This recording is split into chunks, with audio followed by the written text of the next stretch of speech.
Corey, man. So let's talk about you getting roasted in these comments, man, from some of your takes last week on Skyrim versus Oblivion, and just jump into it, man. What's going on with TikTok right now?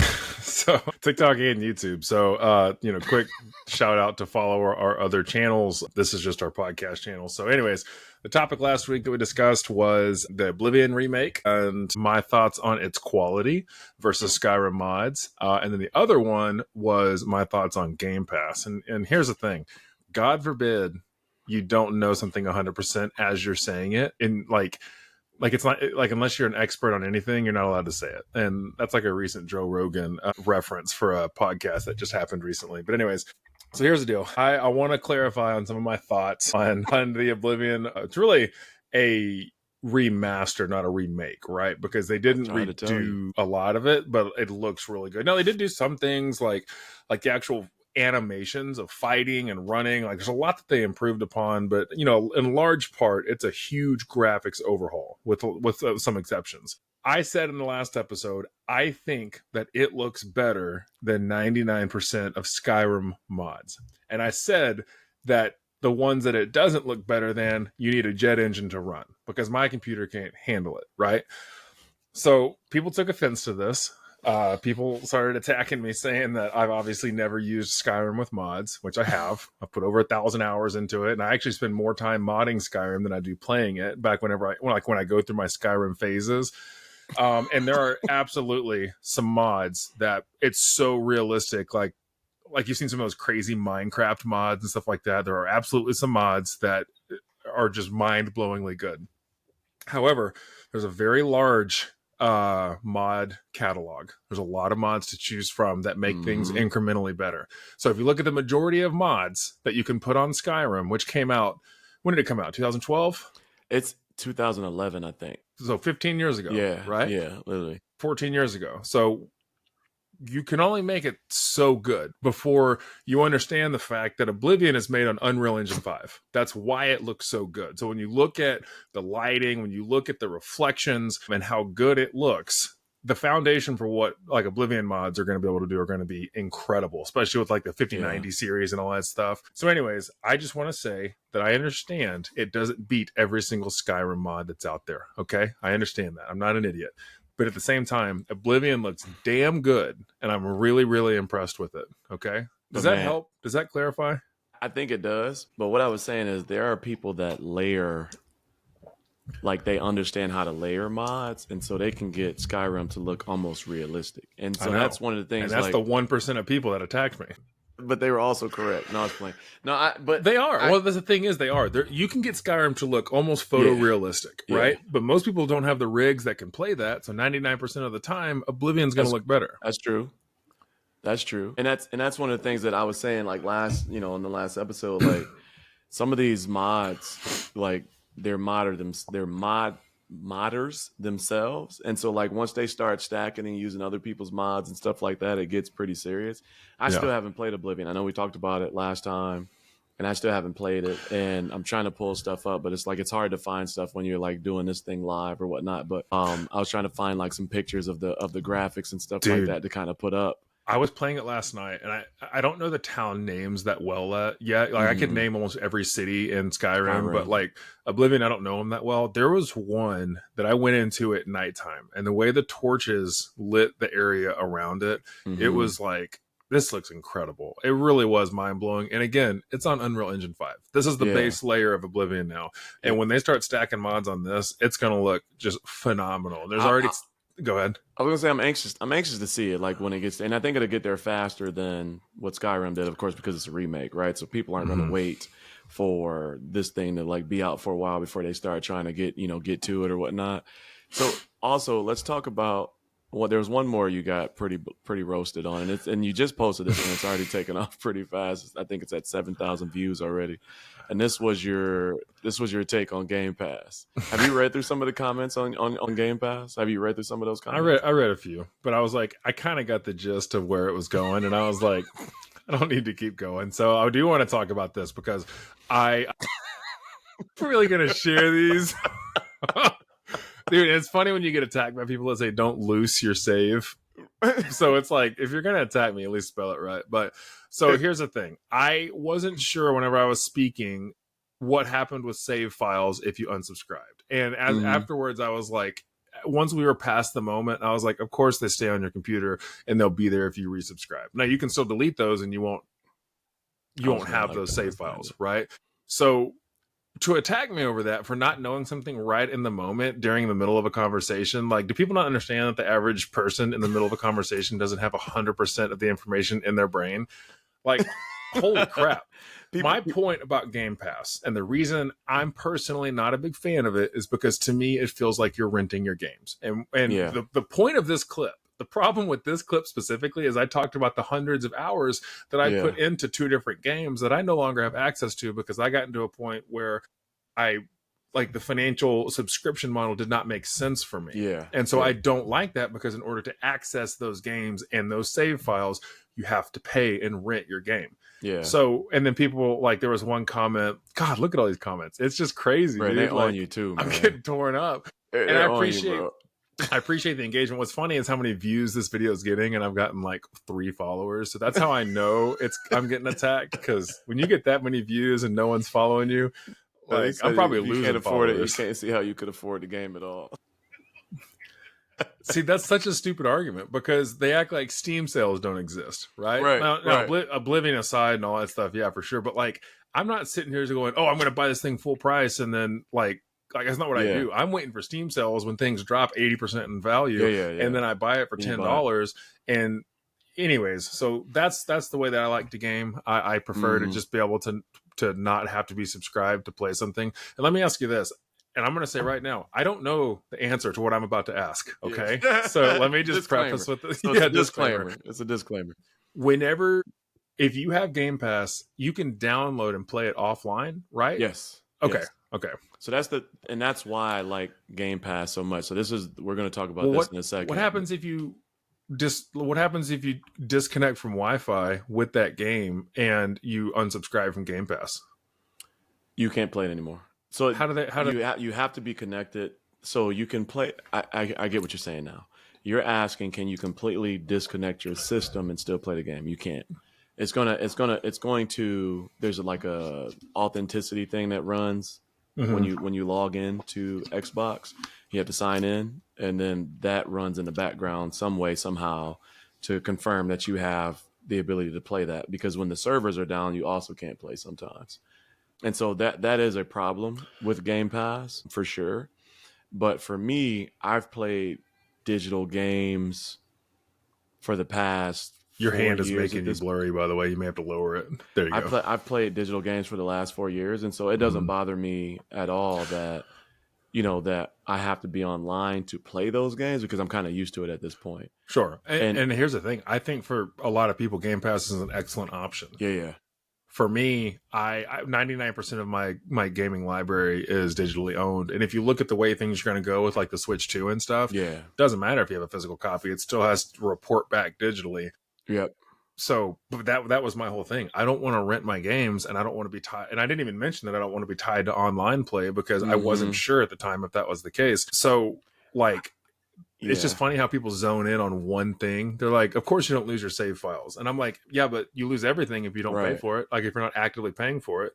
And I think for me, I don't play too many games over and over and over again. Like, I play them through and then I'm done with them. But Skyrim, Grand Theft Auto, like stuff like that, been playing years, right, on those particular games. And so I do own those physical copies, digital copies, etc.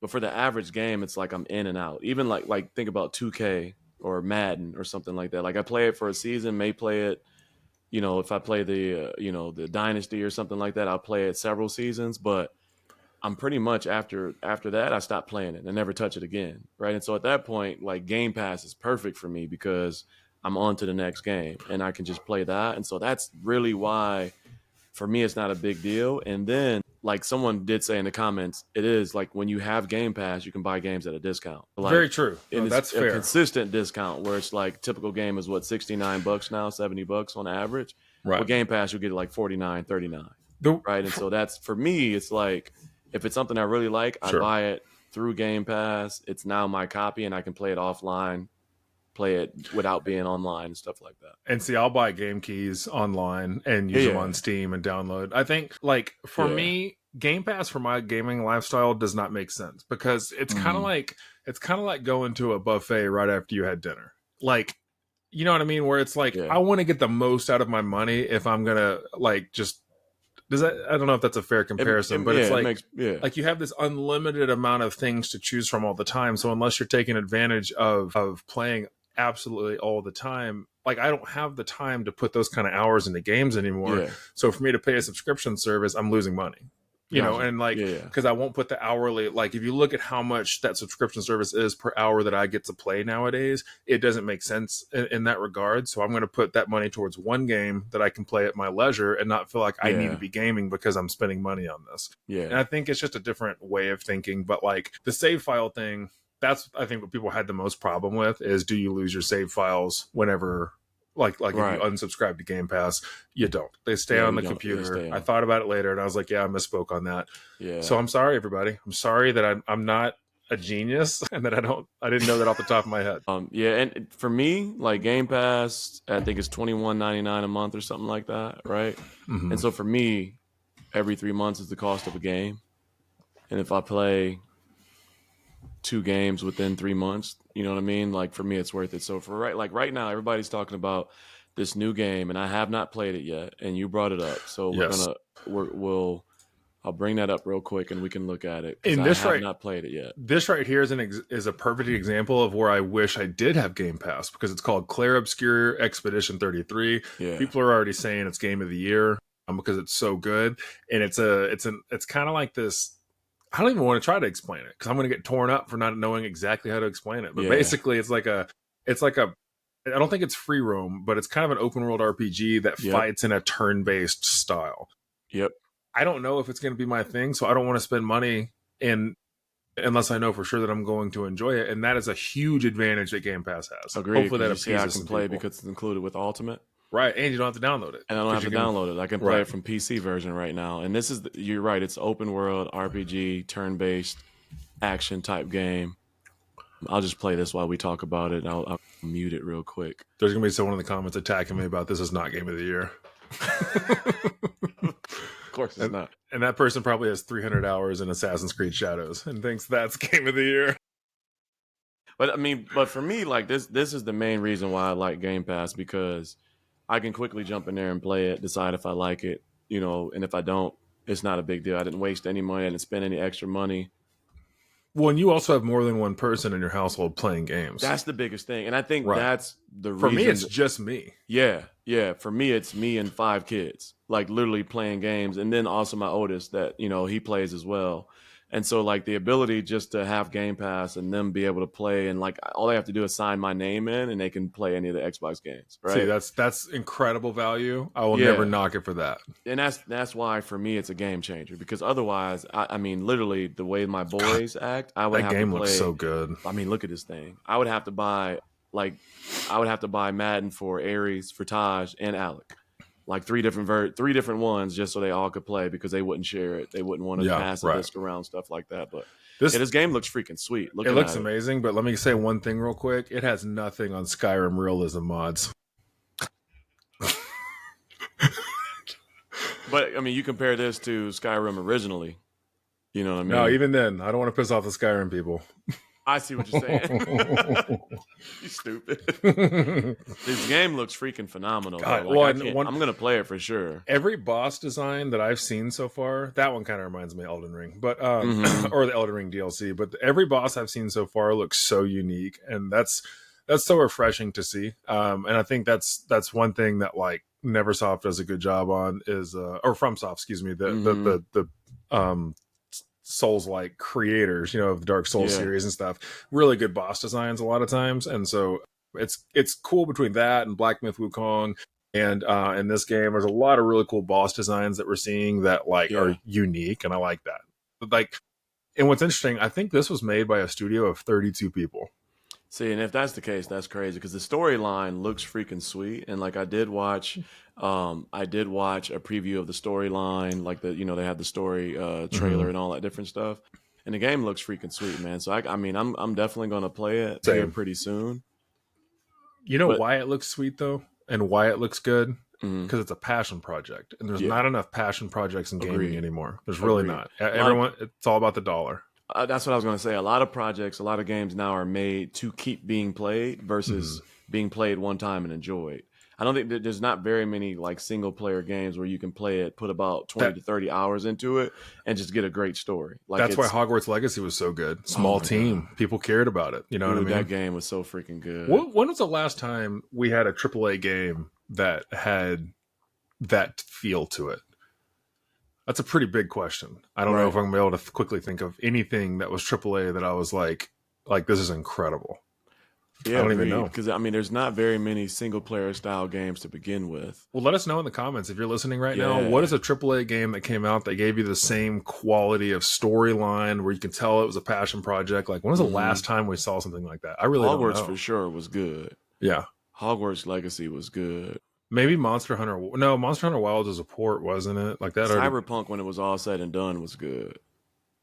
That came from CD Projekt Red, so that was already Yeah. kind of a big studio. Yeah. You talking about smaller games. And so Plague Tale for me. What is Plague Tale? I Plague haven't Tale. played those. I heard they're really good. They good? Bruh, they're good. Plague Okay. Tale, like the first one, A Tale of Innocence, like that. Oh my The god, second bro! one looked amazing, I and I didn't know you didn't know. play Plague. I didn't know you didn't play Plague Tale. Here's my problem. I have trouble getting into series that I need to play the first one first, but here's a good example. I struggle to get into The Witcher because I don't know the lore behind The Witcher 3. Yeah, And I feel like I need to play 1 and 2. I don't have the time to play 1 and 2. you don't have to. 1 is very janky, and I'm like, I feel like I need to know all that before I go into to Witcher 3. Nope. I don't. No, What you about don't because Plague Tale? Plague Tale. So there's only two, first and Right. second, and the Right. first one is definitely worth playing. Okay. It already was looked better than the time frame from when it came out. It was on It looks 1440p. beautiful. But Yeah. the storyline in that game is so freaking good, bro. Like Okay. it's engaging. It captures you. Like you become. Is it on Game Pass? It's on Game Pass, yeah. But Of it's course it also is. affordable. It's probably you can probably get it for like $5.99 on Steam. Yeah. See, Like that's hard to it's beat. super. It was already an affordable game because it was not from a big studio, and Okay. like it just came out and surprised the hell out of everybody. Like you Right. know what I mean? Like it wasn't like it was one of those big talked about going to come out blah blah blah. The first time I'd even heard of the series was when the sequel got announced. I hadn't even heard Yeah, about it. see that's what I'm saying. Like I played it maybe like 2 years after it came out, 2.5 years after it came out, and it was still at the time one of the best looking games out. Period. I love And that. the storyline, bro, just go play it. The storyline is great. It's one of those things where, like you said, it's a small studio, but you play it 15, 20 hours, whatever it was.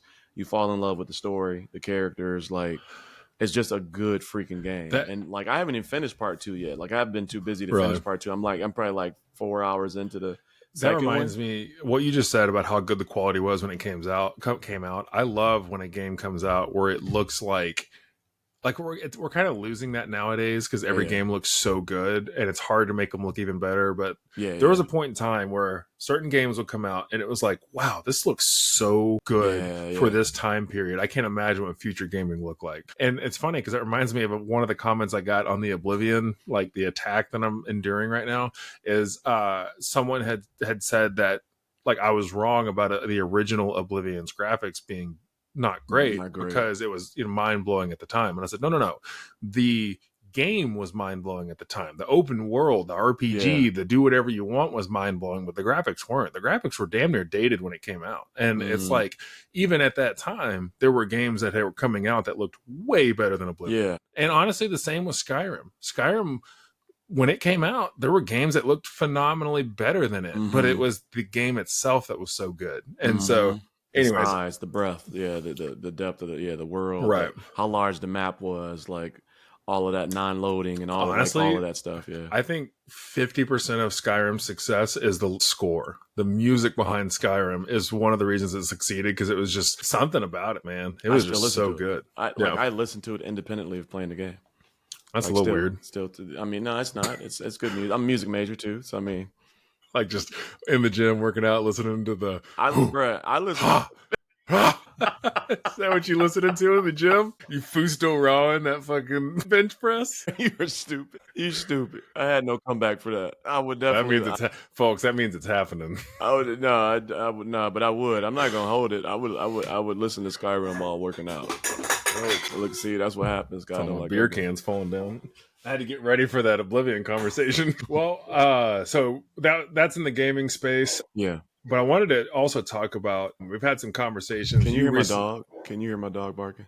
Yeah, and for everyone who doesn't know, his dogs are bigger than horses. Yeah, they're two mastiffs, two English mastiffs. If the end of the world ever happens and you had to eat one of them, y'all are good for like 6 months. Bro, come on, man. You never had that conversation where you're like, hey, if shit hits the fan and we got to eat one of these animals, which one are we starting with? No, bro, I'm a vegetarian. You don't have a starting point? I'm a vegetarian. I would be fine. Let's say it's the middle of winter and the dog's looking real tasty. Grain lasts forever. We have a tier list of our cats, which ones we're starting with. Oh my God. I'm cutting this out. We got this real plus size, well marbled cat that he's marbled. He's the first one to go. I'm gonna get attacked for that too. Yo, bro, we can't even put that up. Peter will get the channel banned. But we're not monetized. We're good. Oh goodness. So you we both do a lot of Temu videos. A lot of our audience enjoys watching our Temu unboxings, and the tariff stuff right now is getting a little wild because you were putting an order together that you sent me a screenshot of yesterday or today. Yes. And what can you explain that extra charge you saw? So here's the thing now we've been talking about the tariffs and different things like that. And here's the nice thing about being able to share your screen. I'm just checking real quick before I share my screen if my personal information shows up, address or anything like that. I don't know why I laughed at that. It's just here's the nice thing about being able to share your screen. Like, oh yeah, see, it does show up. Let me see here.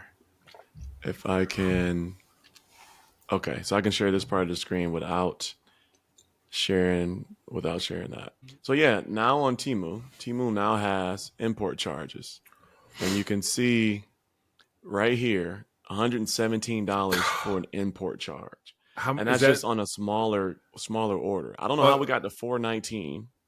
That's what I was going to ask. Like, how? Well, yeah, that is a weird title. So or a weird amount, but like, so how is it? Does it increase based on how many items you're ordering? I think yes. I think it increases based on how many items you're ordering. You can see right here where it says $76.73 includes $6.22 for international freight charges and $70 for items. So I don't subtotal items from local warehouses is $196, and I don't know how we got to $117. I'll have to do some more math and take a look into it. Here's the order. Ships from Temu. There's 3. So these are the 3 products that are shipping from Temu, and the rest of these, as you can see, are local warehouse. So I had 3 products shipping from Temu in this list, and there's $117 import charge for those 3 items. So that's the confusing thing. I don't know, and so I'm wondering, what does that mean? And so before I accidentally share my address, I'm just going to stop sharing. Was that a plunger on there? No, those were basketball training, agility things. You know, you got the base and then the sticks in between it. So I'm wondering, how is this going to affect us? And I don't think it's a tariff thing. It's an import charge. So I'm wondering if they've been covering this in the past and just going. Is that not what tariffs are? I guess. I mean, does anybody really know exactly what tariffs, what they charge? You might be the one getting attacked this time. I'm pretty sure that's the whole thing. It's a tax it's imports, right? Goods. It's import, right? Yeah. That's, so I know. Yeah. So right now I'm looking at Yahoo Finance. They have an article today. I was trying to find the most recent tariff update, and that's the problem, man. It's changing day by day. So it's hard to know what to project. And I know this one retail company specifically, they were anticipating on the high end having a 65% increase in tariffs.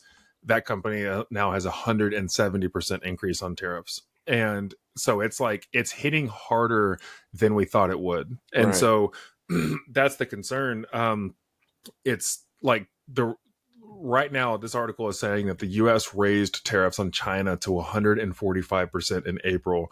And cargo shipments have dropped dramatically, with estimates suggesting a 60% decline in cargo shipments. And so for crazy. Things, so what's going to like the local warehouse stuff is going to run out, and then they have to start importing these goods, and that's where that money's really going to start. So I mean, that's a direct result of the tariffs, and that's what I'm trying to wonder out, because the import tax on this tariffs I thought were imposed on the actual company, not on the buyer. That's where my confusion lies. You know what I mean? Like, yes, they raise the price of their goods, but typically the actual tax itself isn't. You get what I'm saying? Like, it's not passed on to the consumer. So that's why I'm confused on Temu, like what they're doing on their end. It's definitely passed to the consumer because they have to make their money.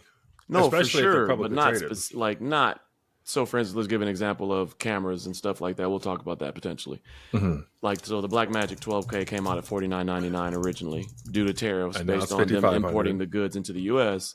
It originally went up to $6,500 to $6,900 or something like that. Then they were able to change the location, and so they brought it back down to $5,500. So the price definitely went up, but it wasn't the actual. They raised the price on the good to cover the import tax, but they didn't put import tax in the price, right? So that's what I'm saying. Yeah. So when a company imports goods from another country, they must pay a tariff to the importing country's customs agency. Right. Yeah. So the tariffs adds to the cost of the imported good, which the importer will then factor into their pricing, which is obviously getting passed to the consumer. There's no doubt about that. And it's going to result in reduced imports. Now, so, I mean, obviously we're seeing that. That's happening. Everything's getting more expensive. We don't know the duration. That's the problem. And like we do a lot of Temu videos, and I don't have the budget to increase an extra $150 to $200 to do these videos. I barely break even on all of my Temu videos, just enough to maybe get the next order out. So I eat a lot of costs trying to keep these things rolling. So it's a bummer. It's a bummer because my audience really loves that. I just don't know if I can afford to keep doing it. The biggest thing is they're budget goods, right? So they're not always the best quality. Useful, but not always the best quality. And so that's the big issue, is that I'm not going to pay regular or higher prices for less quality. Yeah. And that's the biggest thing, right? And so and so at this point, like it makes more sense to go back to traditional. Your hand is still making it focus. Yeah. It's starting to focus now. Well, so the point you're making right now is why is it doing that? Kind of, there you go. Brings me to a comment that I think does not want to focus on you. Don't want to see me. It means I'm the real star of the show. But it reminds me of a comment that I just got recently on my last Temu video where it's not working. Those Sony cameras, man. I'm gonna pause it. Okay, yeah. I had some technical difficulties. I had to fix the autofocus real quick, but I just didn't have eye autofocus on, so we're good. So anyway, we were talking about Temu. Moving on. Okay, here we go. What was the point we left off on right there? It was. I got a comment about someone saying that they.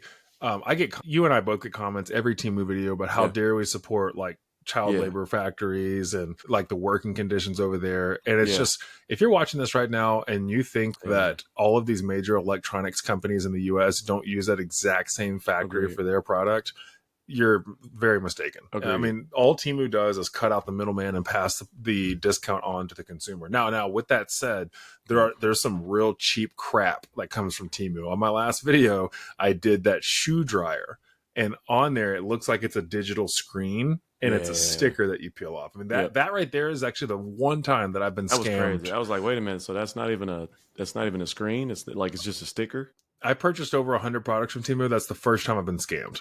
So here's the interesting thing about Temu, and I try to say this all the time. Temu is a marketplace. So it's not an actual manufacturer. So a lot of people will talk about like they're using child labor and they're using trafficking and all this different stuff. It's the companies that it's the companies behind those. So the reality of it is that also Amazon is also a marketplace. eBay is also a marketplace. Alibaba, all of those different things are all. Even Walmart has a marketplace. Even Walmart has a marketplace, right? You can go to Walmart and you can get, discounted goods through the marketplace on Walmart. It's all the same thing. It is a platform that allows sellers to sell products, right? And so if you go to Amazon, you can click sold by, or you can look above the product or whatever, and it says sold by, and it tell you who the seller is. It's the same product sometimes. That's why I can go get the exact same, this little, unplug this. I can get this exact product on Temu. It's a phenomenal product. It's also on Amazon. It's $30 more on Amazon. It's the same product. The only thing is that Temu removes the cost of drop shipping from the process and allows those sellers to sell to you directly. It's the same seller on Amazon as Temu. Same product, right? Right. Price is different because they remove the middle person. But Yep. those products are being shipped over from China to local Amazon warehouses and then shipped from that warehouse. The people that get mad about these videos are the people who read a headline and think they know what the whole article says. Agreed. That's the problem. That's on both sides. That's not one side or the other. It's frustrating because it's a potential channel growth and money earner for us that might dry up pretty soon because it's helped to with a lot of the success of our channels. And like that's the thing. It is fun. It's extremely fun to get it. Like I did the $150 camera gear video. Yeah. And like trying to figure out how to get actual gear that can be useful within this space, on our setups and stuff like that. $150 is like, I got 10 products. Right. You know what's crazy is a lot of people don't understand the time that goes into finding products, because I just released part 8 of useful Temu tech. And keyword useful, because there's a lot of crap on there. A lot of junk. Yeah. But I try to find things that are useful for a bunch of different use case scenarios. Excuse me. And I will spend 5 hours searching and hunting through Temu pages trying to find products. And I enjoy the absolute hell out of it. I really do. But like a treasure hunt. Yeah, but when you look at how much it costs to order the Temu products, and I use an editor for those videos, and then you divide that by how many hours you put into making that video, we are like not making much. I'm not making any money. It's negative. Yeah, it's negative, right? It's given the, but it's fun like for the audience, right? It's right because they enjoy it. We enjoy doing it with you, but it is very interesting to.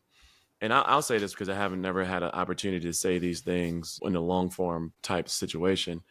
I don't like bias of any kind, right? And so like when people get in there and they say, don't support Chinese companies and don't do this and don't do that, like I don't like bias of any kind. And I strongly believe that, and I stand firm on that. I don't care what people may think of me for saying that, but I don't like any form of bias.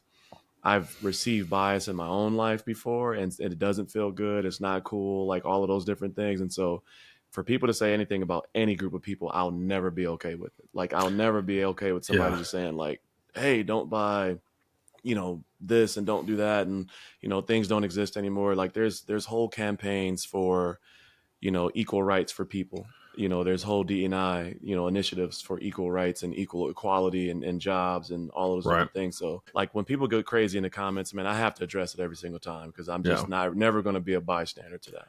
I will say, with that said, you were hesitant to be friends with me because I was white. No, to continue. I had enough of you all with my wife. What do you mean, you people? What do you mean? Now you know that reference because you've seen Tropic Thunder. But I want to continue. Tropic Thunder, bro. We'll come back to that. Let's touch on that in a little bit. But I completely agree with what you said, because I think that's one of the reasons that we hang out so much is because we both think objectively. There's always two sides to every story, and I don't like to have an opinion until I 100% know what's going on. And even then, I'm not afraid to change my mind. I'm not, right. Like great example. I've been a Canon guy filming all my videos with Canon for 5 years, and I want to switch to Sony now. Saw the light. You taught me into it. I think part of it was how, when you started, when you were begging me to switch to Sony and then you actually started to tear up a little bit, I was like, oh shit, maybe I got to consider this. Next time I just got to get to tear a little bit faster. But so here's the reality. As I don't even think it was me. I think it was Canon's treatment of you at the NAB booth that was finally the nail like that. Because at the end of the day, we're customers, right? No matter what brand we use. Yeah. At the end of the day, we're customers, right? And as a customer, you want what you pay for. Like I'm using my Sony camera right now. It's on 4K 30.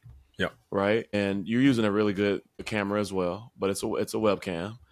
And you have these R8 cameras that basically can record in 6K, but you can't use them without paying an extra fee.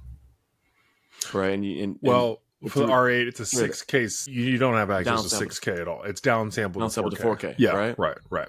Yeah. But you can't use the 4K because you have to pay an extra fee. Well, yeah, so let me clarify. So Canon has an EOS webcam app that you have to pay for if you want to access a higher level of resolution. And if I'm not mistaken, I think it's even to access 1080p, it has to be, you have to pay for it. And I'm probably going to get torn up by Canon users because I got that wrong. But like the fact I don't that... think so, because I think they know it's BS. So it don't matter what the resolution is. Like, it's BS. You got to pay for it after you bought the camera. Right, it is. And yeah. And then I started realizing Sony's better for the type of videoing that I do. Like the R8 is a fantastic camera. It's easily my favorite camera I've ever owned. I love it. It'll always have a place in my heart, but it's not what I need for the future of my channel. Yeah, and it looks good. It looks really good. It looks damn good. The camera looks really good. A lot of, I would say 60% of what it's strong at, I don't ever touch. And that's all photography. Right. And that's what that's what I appreciate about Sony. I think the ZV, is it the what is the one you have? ZVE1. Well, not the one I have, but the one we're talking about for you is a ZVE. Right. So instead of 4K 60, you can do 4K 120. I want that extra 1.1 that extra 60 frames per second, and it has no viewfinder, and that saves. And it's those little things, that lack of a viewfinder that I never use saves payload capacity on your gimbal so that you get smoother shots because it's not as heavy of a camera. Like, there's all these little things that Sony just does that makes me want to switch. The problem is once you're in deep into an ecosystem, it's hard to do it. It really is. You know, the interesting thing is there's rumors. There are rumors right now that Sony's going to be releasing a new FX camera. And so what are they going to call it? The FX300? I have no idea. Because you got the 3, the 30. So the A7S3 is the original 12 megapixel, or original, but it's the one that broke the mold. The A7, but it's not a cinema camera though. It is. It's the A7S3 is a cinema camera, but it wasn't called a cinema camera. It was just the A7S3. Okay. But it's the same 12 megapixel sensor that's in the FX3, which is their their prosumer cinema camera. I'll call it that. It's the prosumer cinema camera. It was almost the same price, $3,500 basically for the FX3, A7S3 as well. The Sony ZVE1, which is the one they suggested at NAB with the same 4K 120, all of that different stuff, is the smaller version of the FX3, just in a vlogging body. Right, so it's the vlog. Okay. The Z series is the vlog series for Sony, right? I hate every camera model number with a passion on every brand. I don't understand it. Yeah, because like Canon, the R8 is much superior to the R10 and the R7, and it's like when you're new to the camera space, it's hard to figure out. R6 is the good one though. That's R6 the 8K. Is really well. That's the 8K. The old R6 is not as good as the R8, but the R6 Mark II is better than the R8. It's like, it's why? confusing. And then I can't remember. I think the R5 is better than the R6. I can't remember. But then like the R7 is worse than the R8. And it's like, and then the EOS R, which I also have. I have them both sitting right next to me. That's like the original kind of entry point into the R or the RF lineup. It's like, I just hate that. And then so when I'm trying to learn these Sony like product names, I can't remember any of them. Right. Like what does what. Right. It's a real pain. I think, for simplicity, I think the Z series, if there's Z in front of it, that's the vlog camera. So that's the ZVE10, the ZVE1, the ZVE10 Mark II, the ZVE1, which is what we're suggesting to you. And then there's like the C, which are the compact cameras. That's the A7C, A7C2, and then A7CR. Then there's the Alpha, right? So and then the Alpha 7 series, right? It's like the A7R4, A7, blah, blah, blah. Like those are the photography / hybrid cameras. Right. Then you have the Alpha A1, the Alpha A2, which is like the top. That's like the 50 megapixel for video and for photography. Then you have the A9, which is like so there's a lot of them. Well, and they've gone A9, too far down the product lineup to do like what DJI does. The DJI Osmo Pocket 2, Osmo Pocket 3, or like the GoPro 10, 11, 12, 13. It's like, I don't know. It's just frustrating with the model numbers. I feel like if companies if they would go away from nostalgia, I think companies could reset and start from new and make it easier to understand. Yeah. Like the FX line is the cinema lines for Sony, right? And like, I think you could easily go like V vlog, right? Like literally V vlog for vloggers. And like the next cameras just be vlog vlog. It could be vlog, APS-C, vlog, Well, I think full Canon frame. is starting to do that because, like, if they went from the RV, M50 to the mm-hmm. R50V, is that right? Or the R50V, RV50? yep. R50V. So vlog style. Cameras. It's the RF version of their M50. So, like, maybe Canon's starting to make a step in the right direction. But yeah, you're right. NAB is what turned me off from them. And then, honestly, it was starting with that and then ending with the meeting with Sony. We met with Canon first. It was not great. Then we met with Sony. They were so much more personable. And we weren't even supposed to meet with them. That's the thing. Like, they were the one company that didn't reach out to us. And they get, like, I agree. I think there are things that, like, they released an update for the Sony A7S III recently, the other day, and I updated mine. You can add LUTs and stuff like that now to in-body in the camera. You couldn't do that. And it was like, the FX3, Sony ZV-E1 could do it, like, all of these cameras that came after the A7S III. And it was like, that A7S III was, like, at the time, their flagship.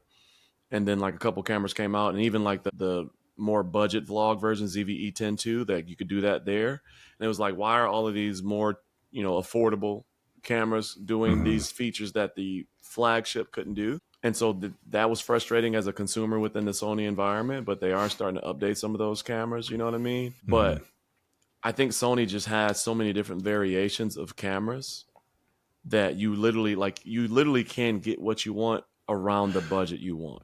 For sure. You know what I mean? But then you get into the lens game, and then it gets even more complicated. It's not friendly for me. New I think people. It's easy in Sony because I don't even have to buy Sony. I can buy everything else. Well, that's what makes it complicated. Is you get paralysis by analysis. There's too many options. I agree. I would say as a beginner, Canon is the Apple of the camera industry. Yeah. Simplicity. The menu their lenses are 3 times the size of everybody else's.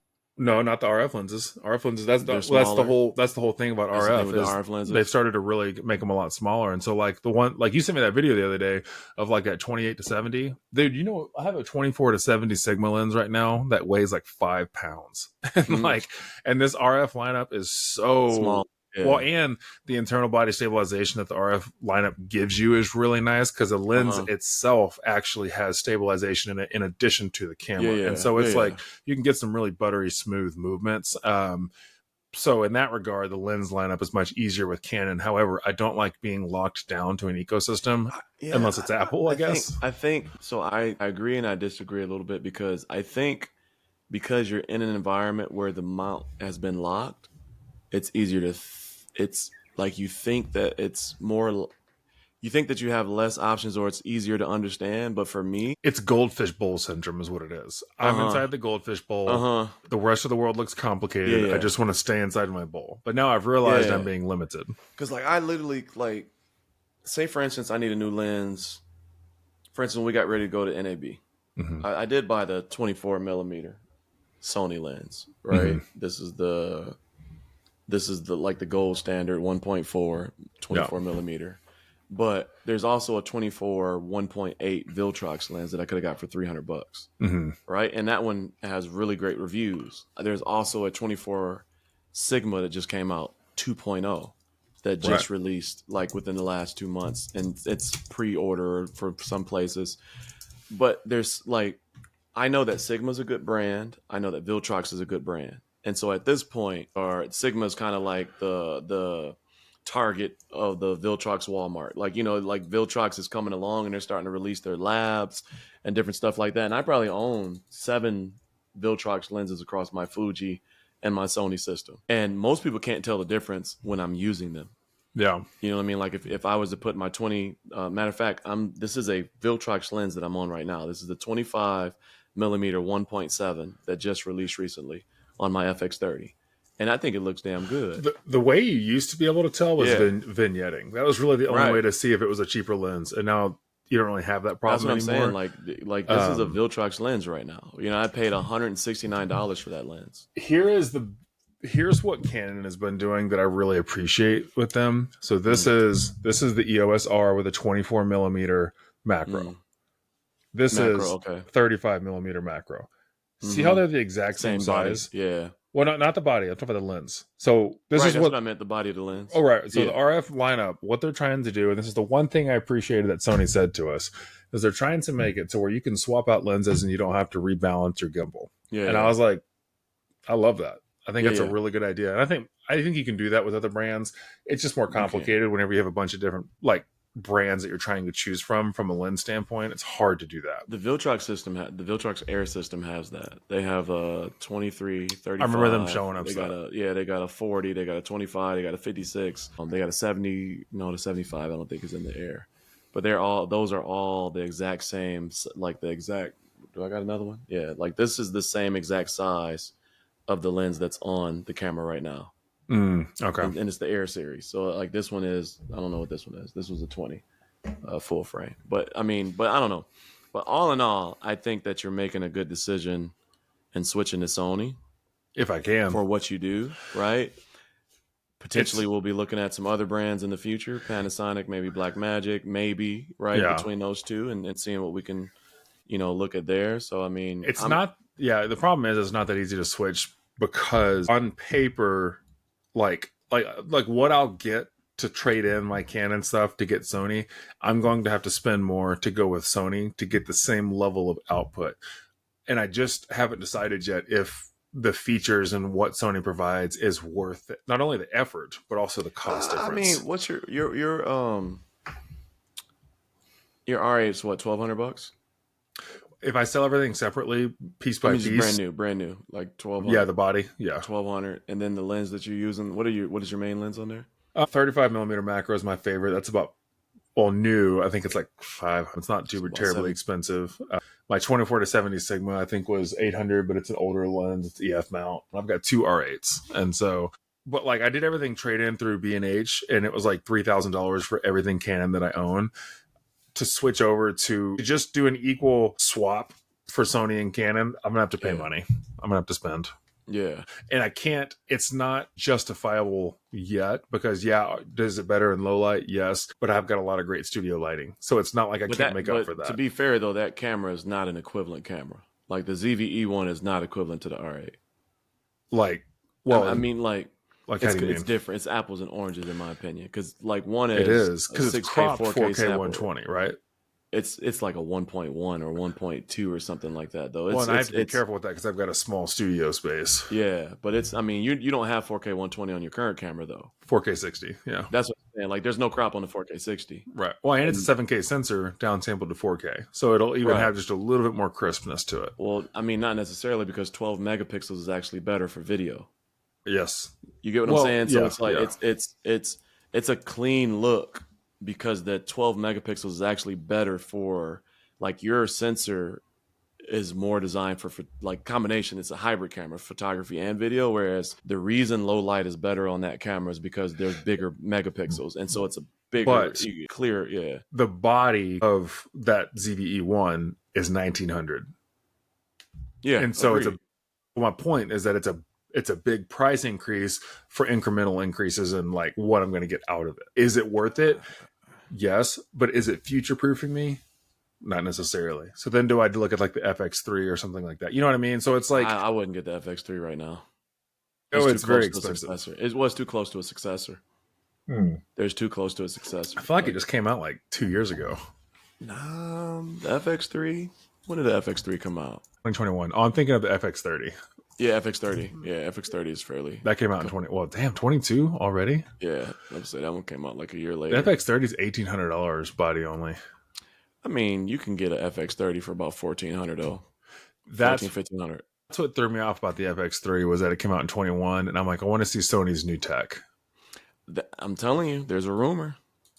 There's a rumor. Always a rumor. There's a rumor about Panasonic coming out this month or in May as well, and so we'll see. I think that's true though because I've been watching a lot of lives, and there are definitely some major creators in Texas right now at an event. They didn't say if it was Lumix or anything like that, but it was on Brandon Washington's Uncensored podcast last week. Canon already made their announcement, so it's got to be Panasonic.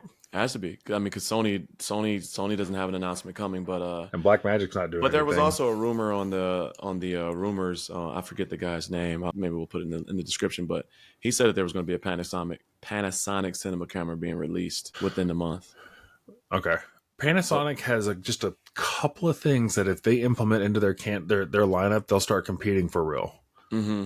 Like Mm-hmm. autofocus is a big part of it. I mean, there's a lot of things that they've been doing that make it a better camera for the money that you're spending, Yeah. but they just don't make it simple. They don't make it like more user friendly. Well, I mean, we saw those camcorders CX20 I was at impressed. NAB, and I was impressed. And I really want to get my hands on it. I reached out to them, and I really want to get my hands on one of those. I never wanted a camcorder until I saw that in person, and I was like, I want this. Seriously. And like all of the built-in vertical, right? Like built-in vertical like use where you can vertically crop the sensor within the camcorder. The quality of it, I mean, honestly, the battery output, the audio input ability, like just the amount of features that it had for like $2,900, I was like, this is really hard to beat. It had 2 XLR inputs built into the actual camcorder for $2,900. So, I mean, that could be a talking headshot, 4K, 60, no crop. It had a built-in lens. Yeah, and so it's like everything you need. Like, how do you beat that? What was it? It was something crazy, like a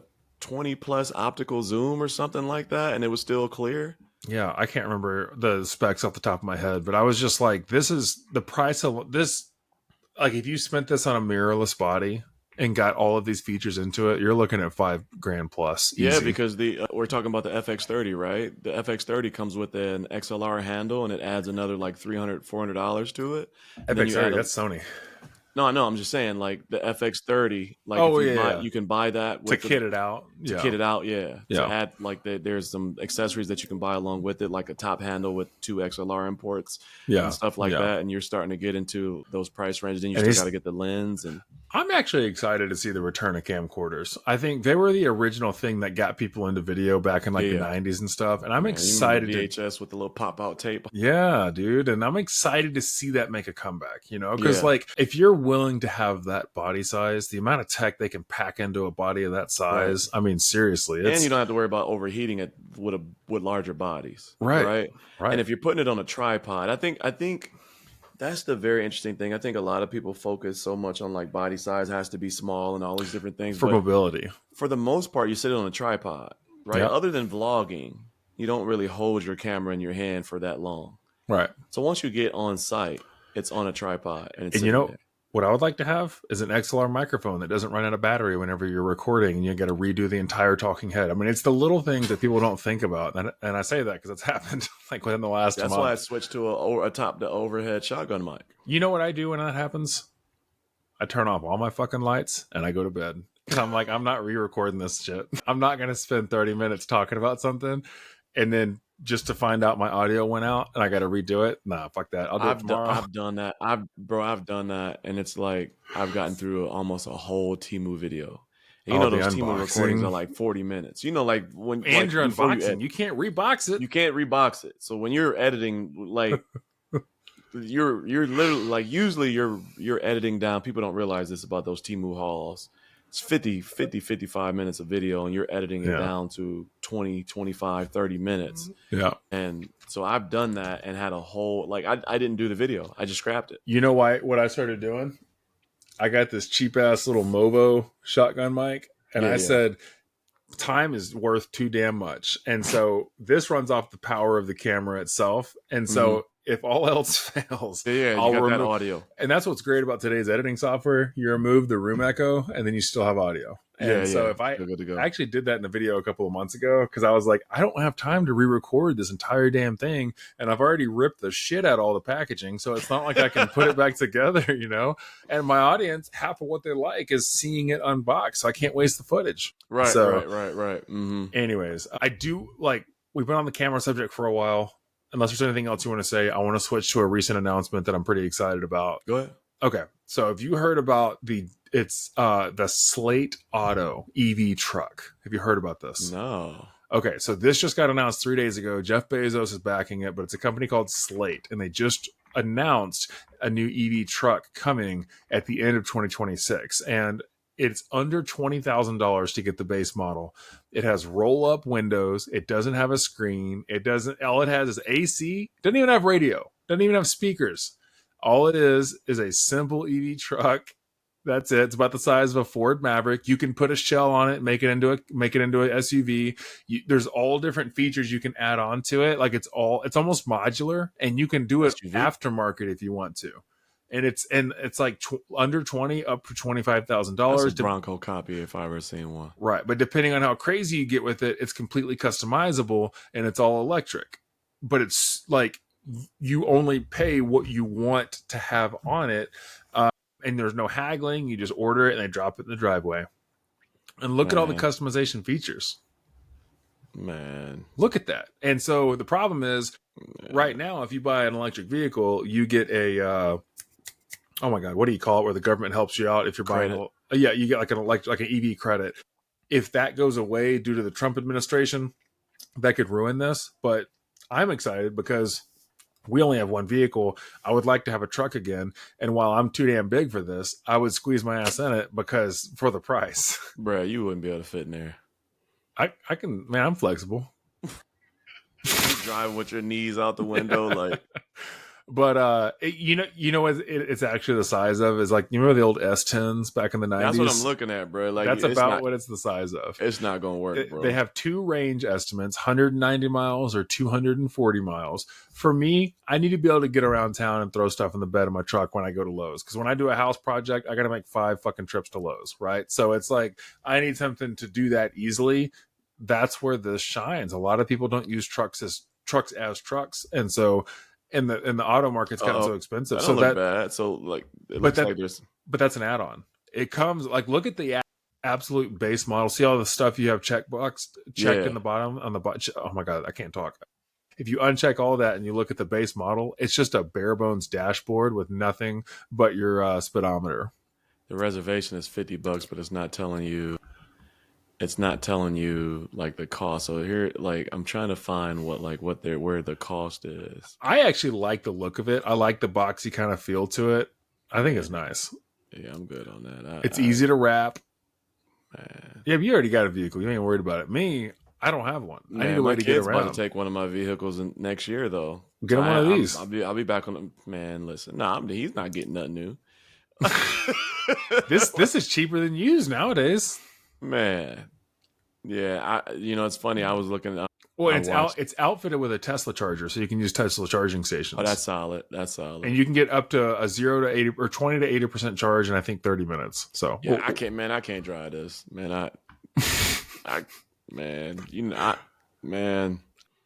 I'm not above it. I need a vehicle. I mean, I'm not above it either. I'm not above anything, but I just, man, yeah.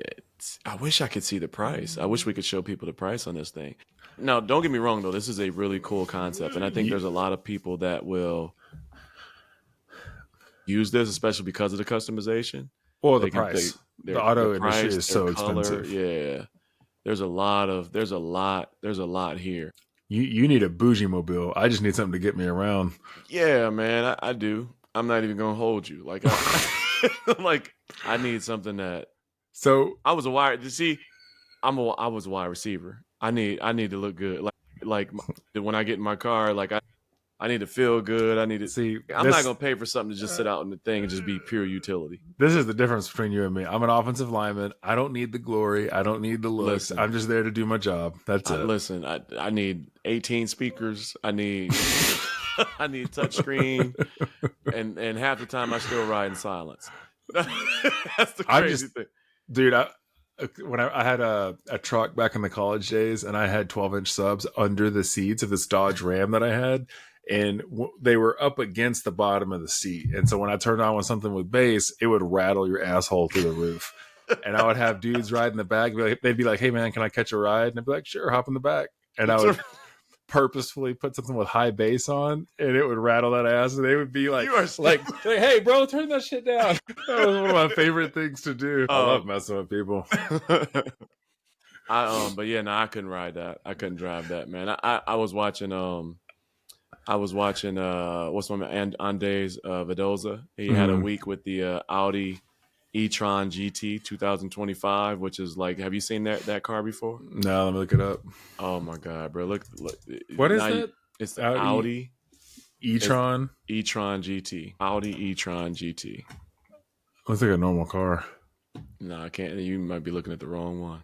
It's e-tron VT, like GT. Grand as in George. e-tron GT. Yeah. I'm trying to pull it up. It's not.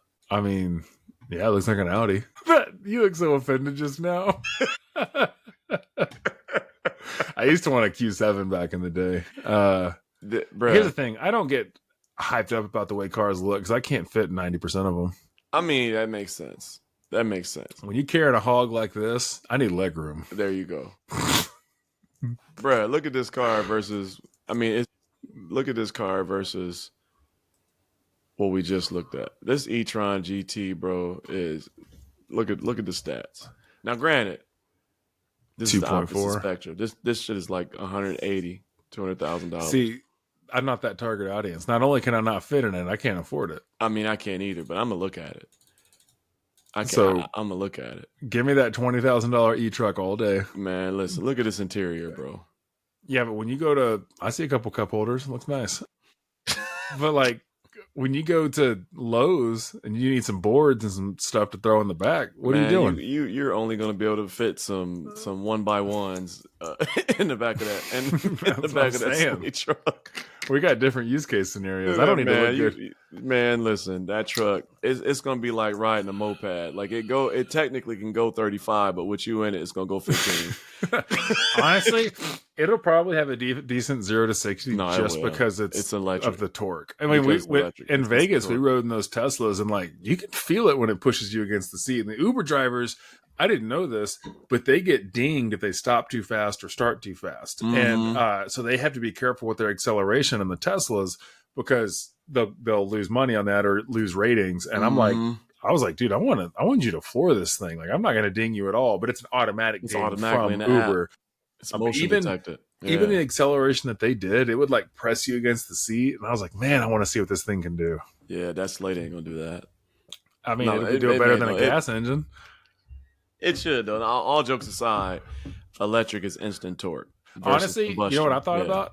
It's within the price range that by the time it comes out, I might be able to buy it with the channel and review it and then just use it as my truck. Because I totally would. Honestly, it may be one of those vehicles that gets a tax credit beyond the average tax credit because it can be used as a work vehicle. Because they feel bad for you? Having to buy one of these? You'd be surprised, man. You can get a 2025 Chevy Suburban on a work credit. As long as they don't put tariffs on the cobalt mines and they keep those people working down there, we're good. That's the thing. Like, that's going back to the conversation before. Of Temu? Yeah, my God. People want to get mad at the factories. But every single cell phone has a battery in it that is mined by children in a cobalt mine. They're typing that message on a device that was mined by slavery in a cobalt mine. In a cobalt mine. Like, right. In modern day slavery, not just like child labor, but modern day slavery. They say modern day slavery is at the highest level slavery has ever been. If you look across sex trafficking, like cobalt mines, manufacturing facilities, it's the worst it's ever been. Yep. It's wild. You can't tell that to the people in the Temu comments because they only watch headlines. They only read headlines. They only buy name brands so they can avoid all that. Right. Meanwhile, Samsung's like, get to work, kid. Like, get that cell phone put together faster.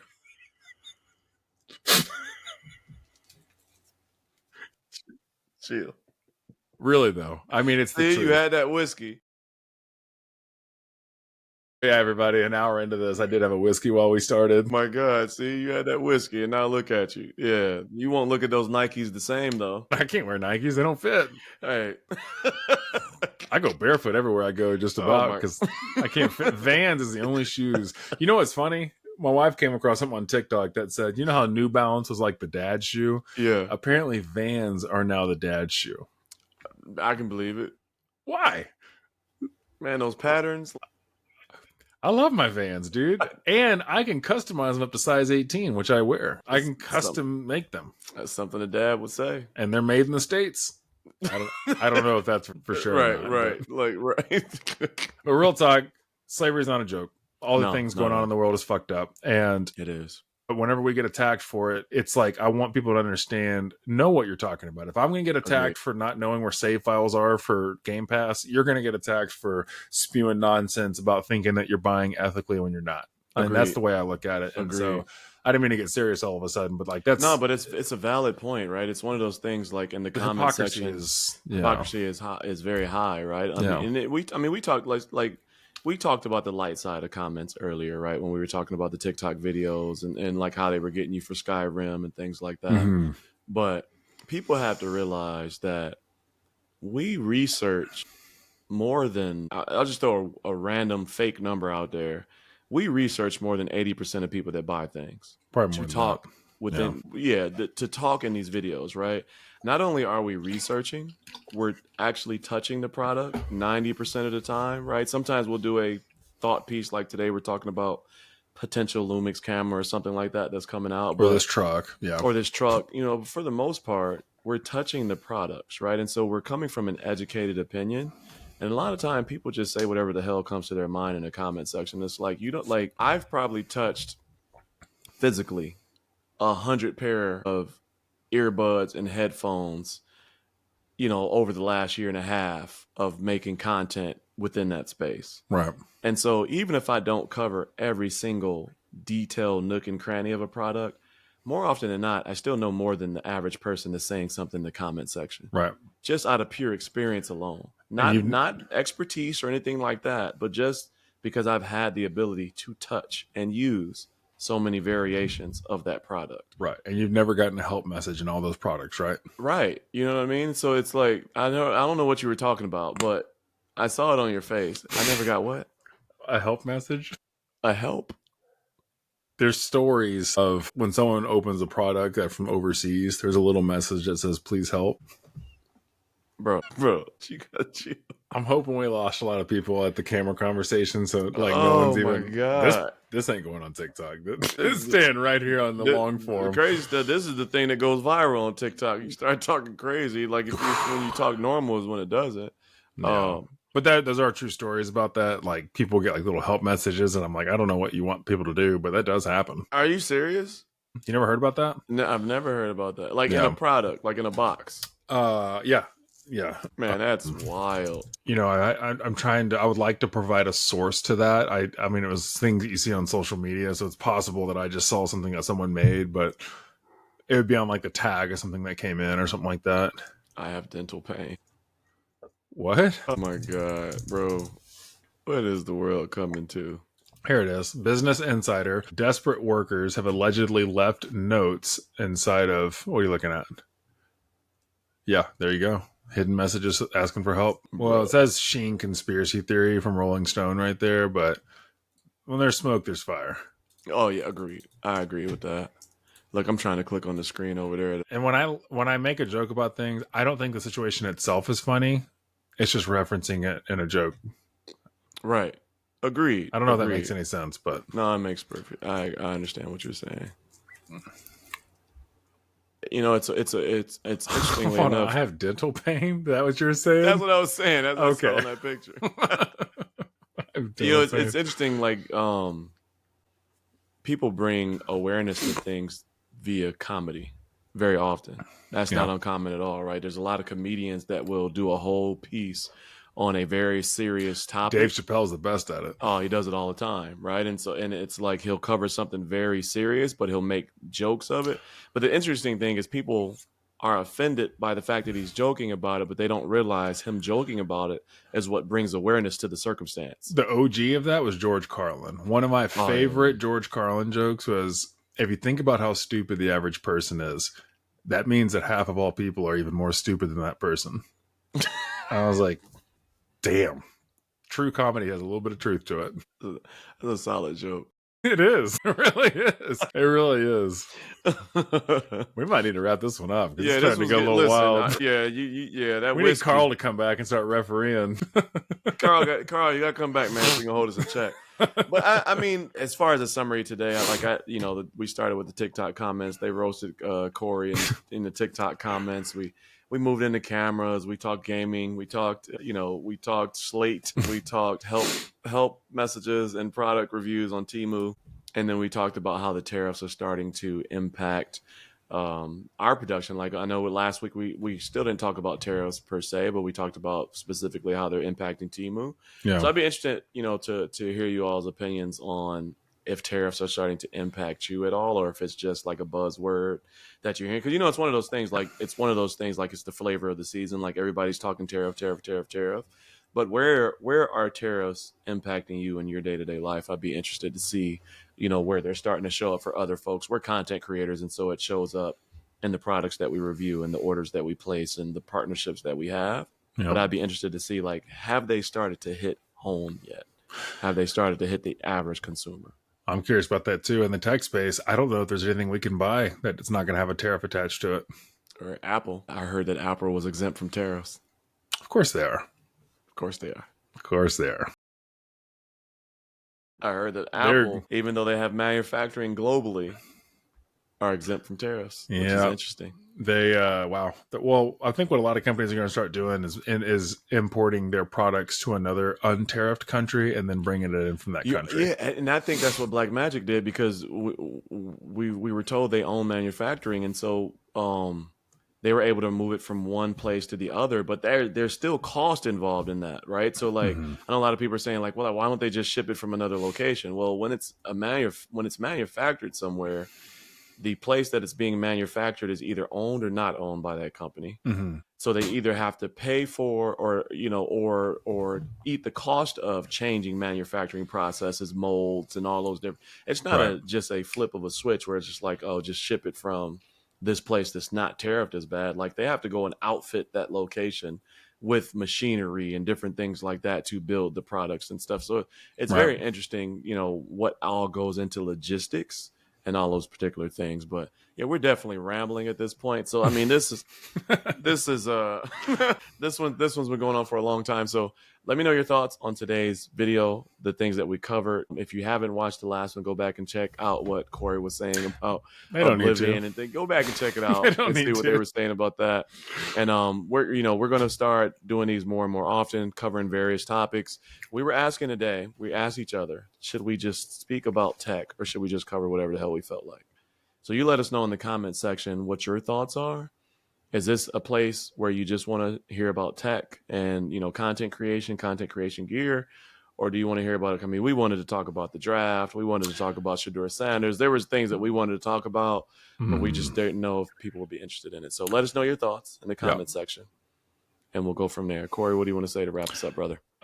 I completely agree. I would love to know everyone's thoughts on what we want to talk about, because I think Shedeur Sanders got drafted way too high, and I wanted to chat about that. This motherfucker. I need to get rolling. Holy crap. But no, we if you've made it this far into the video and you're watching, thank you so much for just being a part of this conversation. We value each and every person that spends time with us, because it's not funny, man. Quit laughing. That's a young man that just got an opportunity. This man just got banned. But no, thank you so much for watching and being a part of this. We're excited to get these podcasts up and rolling again. There's so much to talk about. And if you as our viewer opens up the door on things outside of tech, man, it's going to get fun. But thank you so much for being a part of this. Really. All right, everybody, see you all in the next video. Stay cozy. Bye, everybody.